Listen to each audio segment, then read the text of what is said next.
Hello students, welcome to your English class. कल हमने chapter number 9 start किया था, बुद्धा। एक थोड़ा सा क्विक रिव्यू लेंगे कल के रीडिंग का और फिर हम आगे चैप्टर को कंटिन्यू करेंगे। Is it okay? ये जो स्टोरी है लगभग 25,000 ईयर्स पहले की बात है।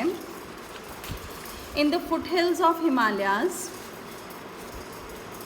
एक राज्य हुआ करता था जिसका नाम था कपिलवस्तु, जिसके राजा थे सुद्धोधन और रानी थी माया, जिनके घर में पहला बेटा पैदा हुआ और उसके पैदा होने की बहुत सी खुशियाँ, बहुत सारे जश्न मनाए जा रहे थे।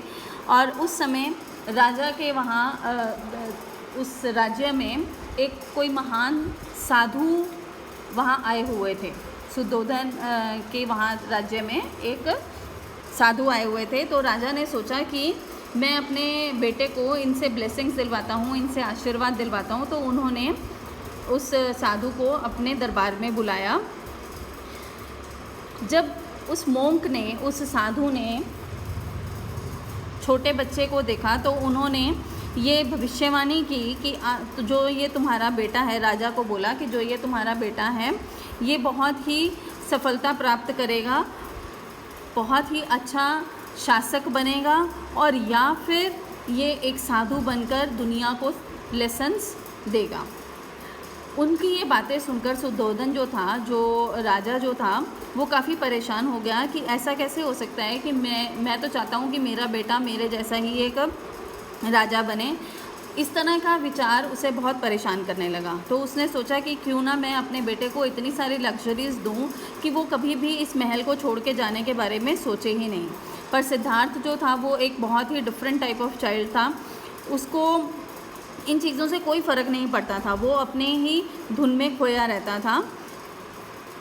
उसका एक कज़न था देवदत्त, जो कि उससे बहुत ही जेलस फील करता था, उससे ईर्ष्या रखता था क्योंकि हर कोई सिद्धार्थ की ही प्रेज़ करता था।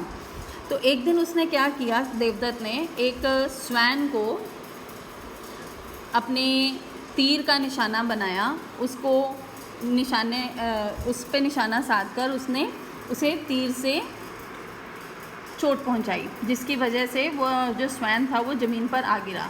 जब वो ज़मीन पर गिरा तो सिद्धार्थ ने देखा कि एक पक्षी को किसी ने मारा है। तो वो उसे उठाकर सबसे पहले तो उसने उसके बॉडी में से उस तीर को बाहर निकाला ताकि उसे कोई पेन से रिलीफ मिल सके, उसे कुछ आराम आए।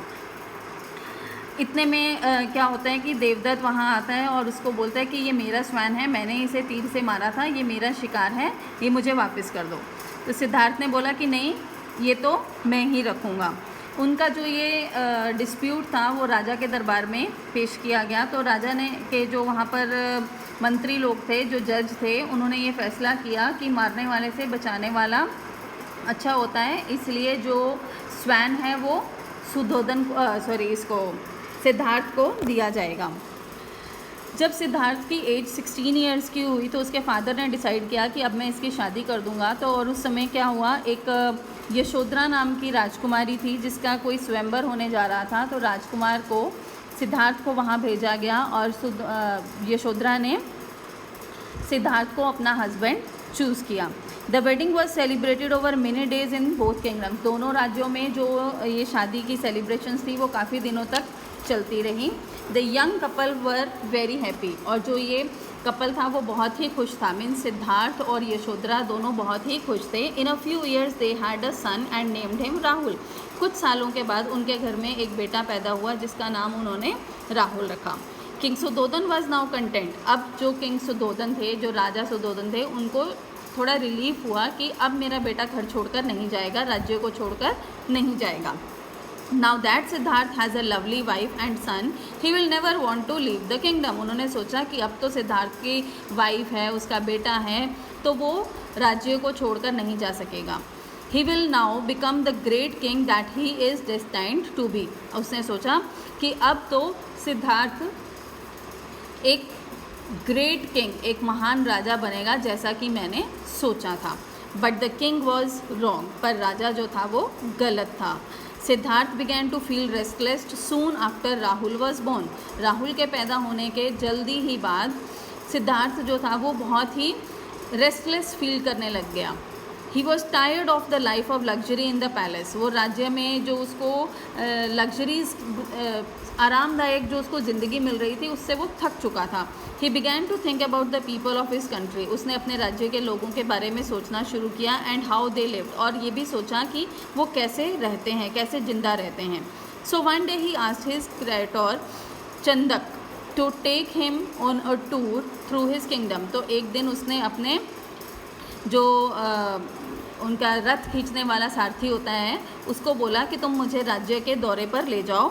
As the young prince travelled through his kingdom, जैसे ही जो सिद्धार्थ था अपने राज्य का राउंड ले रहा था, he saw people suffering for the first time in his life. उसने अपनी ज़िंदगी में पहली बार लोगों को अपनी ज़िंदगी से लड़ते हुए देखा। First he saw an old man, सबसे पहले उसने एक बूढ़े व्यक्ति को देखा, walking slowly across the road, जो सड़क के किनारे धीरे धीरे से चल रहा था।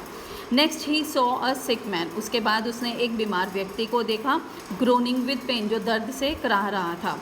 He also saw the body of a dead man being carried away, और उसके बाद उसने एक मरे हुए व्यक्ति का शव देखा जिसको कि ले जाया जा रहा था। Siddharth asked Chandak, does everyone become sick, old and die? Siddharth ने चंदक से पूछा कि क्या हर कोई बीमार होता है, बूढ़ा होता है और मर जाता है? ही रिप्लाइड, उसने जवाब दिया, चंदक ने जवाब दिया, yes prince, this is the law of nature, ये प्रकृति का नियम है, ऐसा ही होता है। On the way back to the palace, Siddharth saw the fourth sight, और वापस आते समय अपने राज्य में, अपने दरबार में वापस आते समय, अपने महल में वापस आते समय उसने चौथा क्या सीन देखा? Siddhartha saw the fourth sight, a monk with a calm and peaceful look on his face sitting under a tree. उसने देखा कि एक साधु बहुत ही शांतिपूर्वक एक पेड़ के नीचे बैठा है। Siddharth went to the monk and said, who are you, what are you doing? Siddharth उस साधु के पास गया और उसने पूछा कि तुम कौन हो और यहाँ क्या कर रहे हो? The monk replied, I am a monk. साधु ने कहा कि मैं तो एक साधु हूँ। I had given up everything I own so that I can try to find peace. कहता है कि मैंने अपना सब कुछ त्याग दिया है ताकि मुझे कुछ शांति मिल सके। The remaining chapter we will do in next video. Till then stay home, stay safe, good bye.